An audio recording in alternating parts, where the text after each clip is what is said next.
You think your chained-up, triple-locked, alarmed bike is safe?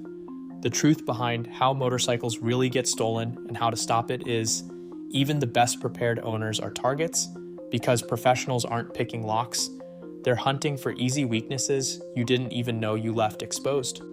3 people, 1 van, and 18 seconds. That's all it takes for your prized ride to vanish, no matter how clever you think your defenses are. These theft crews know exactly what to look for, and their speed is terrifying. So what are the moves they pull that ordinary riders never see coming? And more importantly, how can you actually shut them down before you become the next story no one believes? Forget the lone wolf myth. Real motorcycle theft is a team sport, and these crews don't just stumble onto your street. They plan, watch, and divide up the job like it's a heist movie, not a smash and grab. 3 people, 1 mission, get in, get out, and leave nothing behind but tire marks. The usual setup: 2 lifters and a van driver, sometimes a 4th as lookout if the area is busy or there's a risk of cameras. Each one knows exactly what to do, and they don't waste a second arguing over who grabs what. The lifters handle the heavy work, 1 at the handlebars, 1 at the tail, coordinating their moves so the bike stays balanced and nothing gets scratched. The driver lines up the van, doors open, engine running, ready to roll the moment the bike's inside. If there's a lookout, he's pacing the block, phone in hand, eyes on the corners for any hint of trouble. They're not just picking bikes at random either. Crews keep shopping lists, certain brands, certain models, usually the ones that fetch the best price or are in demand for parts. Honda, Yamaha, Kawasaki, Suzuki, Harley. If your ride's on that list and you park it in a spot that's easy to access, you're basically advertising. The lookout's first job is to scout for CCTV blind spots, check if the bike's anchored to anything solid, and spot any signs of extra security, like trackers or multiple locks. If it looks like a quick lift, the team moves in. If not, they move on. No one wants to spend extra minutes on a job that should take less than 60 seconds. Jay, a former crew member turned informant, once said the whole point is to look like you belong, even wearing high-vis vests or work gloves to blend in. Confidence is the real disguise. Neighbors might glance out the window and see 3 people loading a bike into a van, but if it looks like a moving job or a breakdown, nobody calls the cops. That's the efficiency you're up against. These aren't impulsive amateurs. They're practiced, organized, and they know exactly how to make your security look like a minor inconvenience. If you think a single lock or a loud alarm is enough to stop them, you're playing checkers while they're playing chess. 18 seconds. That's the fastest time Jay ever clocked from first touch to van doors slammed, engine rolling, and a $15,000 bike already vanishing down the block. Not a movie stunt, a real number, confirmed by police reports and CCTV from London to Los Angeles. Most crews aren't far behind. The average? Under a minute, even with locks and alarms in play. Forget the idea of a drawn-out struggle or alarms buying you precious time. These teams move like a pit crew with a stopwatch, and every second they linger is a second closer to getting caught. So they don't linger. If your bike isn't chained to something solid, they're gone before you've even finished your coffee.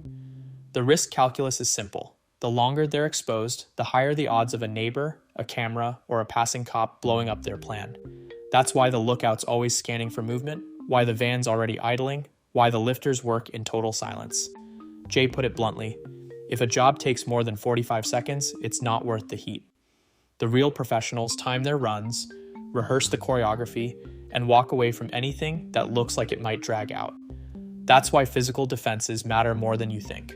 A ground anchor, a chain through the frame, a second lock on the back wheel, each one adds seconds, and seconds are the enemy of a clean getaway. But here's the kicker. Speed isn't just about muscle.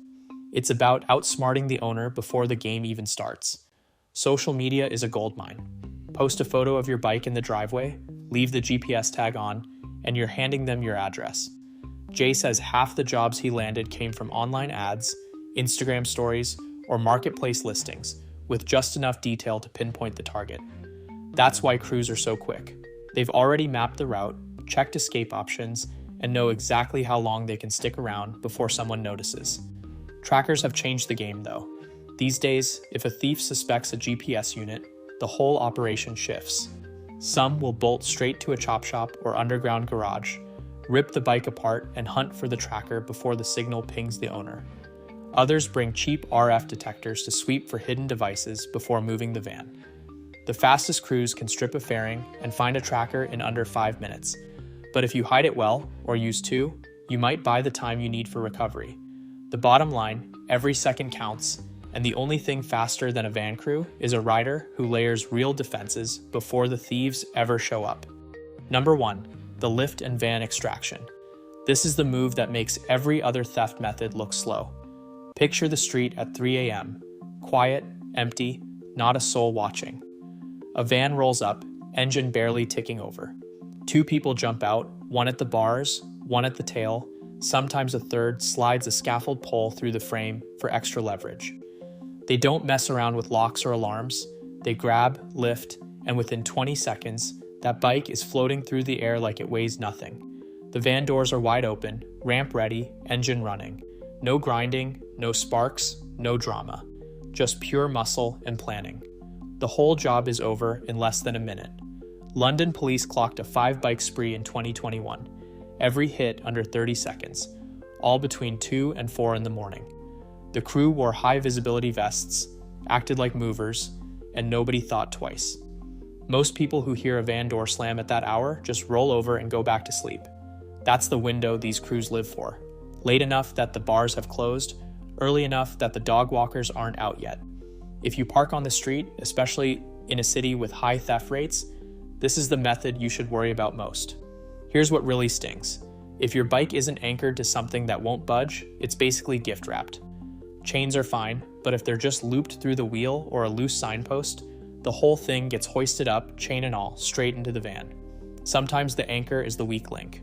Jay said they once loaded a Yamaha and the entire street sign it was chained to, bolts and all. Crews know to look for fake anchors, removable posts, anything that looks solid but isn't. If they can't break the chain in 60 seconds, they'll just take the whole package and deal with it somewhere safe. The only thing that reliably stops this trick is a ground anchor or a chain looped through the frame and locked to something truly immovable. Think steel bollard, concrete post, or a ground anchor buried in the pavement. Every extra lock adds seconds, and seconds are the enemy for these teams. Insurance data backs it up. Events with anchored bikes cut successful thefts in half. If you want your bike to be there in the morning, don't just lock it, anchor it. Anything less is a bet you'll lose the moment that van rounds the corner. Number 2, the angle grinder blitz. This is the move that makes your high-dollar lock sound like a bad joke. Picture a thief rolling up in broad daylight, cordless grinder in hand, not even bothering to hide. One squeeze of the trigger and you get a shower of sparks, a scream of metal, and a lock that's toast in under 15 seconds. 20 if you shelled out for the expensive one. The part that really stings? Nobody bats an eye. Neighbors hear it, glance out, and think, oh, someone's fixing their bike. People walk by, maybe even step over the extension cord, and keep moving. The noise is so normal now, it's invisible. Thieves know this. They throw on a high-visibility vest, maybe a tool belt, and suddenly, they're just another guy doing maintenance. No one wants to get involved with a stranger holding power tools, especially when it looks official. That's why this method works in the middle of the day. On busy streets, in parking garages, anywhere a grinder doesn't stand out. The real trick isn't stealth, it's boldness. If you look like you belong, the world gives you a pass. Insurance reports and police logs are full of these cases. Locks that cost $150, chains stamped sold secure, all sliced open in seconds. Even so-called hardened chains? The grinder doesn't care. Lithium batteries and diamond wheels mean there's no such thing as a lock that can't be cut. The only thing that slows them down is time, and every extra lock adds seconds they can't afford to waste. Here's the fix: redundancy. One lock is a speed bump. 2 locks, different types, on different wheels or through the frame, double the hassle. A chain through a ground anchor, plus a disc lock, plus a hidden alarm. Now you're talking. The pros want easy wins, not a wrestling match with 3 layers of defense. And if you hear the sound of a grinder on your street, don't just assume it's maintenance. That's your cue to look twice. Maybe grab a plate number, maybe call it in. The only thing more dangerous than a silent thief is a noisy one that nobody cares to stop. Number 3, the keyless relay hijack. This one doesn't need muscles or power tools, just a pair of cheap electronic boxes and a little bit of nerve. Here's how it goes. One thief stands near your bike, the other hangs out by your front door, apartment hallway, or even in the lobby. Their relay devices, which you can buy online for as little as $50, pick up the signal from your key fob inside the house and bounce it over to the bike. The bike thinks the key is right there, unlocks, and lets them start it up. No alarms, no broken locks, no noise at all. In under a minute, your ride is rolling away, and nobody even knows it left. This works because most keyless systems are built for convenience, not defense. If your fob is anywhere close to a window or a wall facing the street, you're in the danger zone. BMW, Triumph, Yamaha, Ducati, almost every brand with push to start has been hit by relay thefts, especially models built before 2023. Security researchers have demoed this trick in controlled labs and real city streets. Some manufacturers have started patching the worst flaws, but plenty of bikes are still wide open. The real kicker? These relay kits are everywhere. Locksmith supply shops, online forums, even sketchy eBay listings. They don't look like criminal gear, just two little boxes with antennas and a battery pack. For a couple $100, thieves get a silent, all-access pass to your garage or parking spot. So what's the move? Get a Faraday pouch or box for your keys. $10, problem solved. If you're serious, add a secondary immobilizer, something the relay can't trick, and never, ever leave your key fob near the front door or a ground floor window. The digital age didn't just make bikes smarter, it made thieves smarter too. Number 4, the freeze spray lock break. This one sounds like movie magic, but it's a real trick, just not as foolproof as the viral clips want you to think. Here's the play. A can of compressed air, held upside down, blasts freezing liquid onto your lock. In 30 seconds, the lock's metal drops to -40, maybe even lower. The goal? Make the shackle brittle enough to shatter with a hammer. On a cheap padlock or bargain bin chain, this works, sometimes spectacularly. One solid whack and the lock splits like glass. That's why you see so many dramatic exploding lock videos online. But try that same move on a sold secure gold or art-rated chain, and you're in for a disappointment. Hardened steel, boron alloys, the kind of metal found in real motorcycle locks, they don't care about a little cold. Insurance labs and locksmiths have hammered away at frozen, high-end locks for years. The result? Maybe a dent, maybe a chip, but the lock stays closed. Even after a full minute of freeze spray, most quality chains just bounce the hammer right back. The science is simple. Cheap metal loses its toughness in the cold, but hardened alloys are built to take a beating, frozen or not.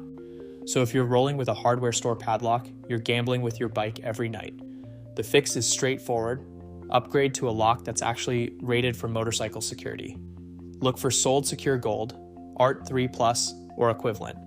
Don't fall for the myth that any lock is good enough. If your security can be beaten by an aerosol can and a hammer, you're not stopping anyone. Invest in the real thing, and freeze spray becomes just another internet party trick. Number 5, the marketplace scout and plate swap.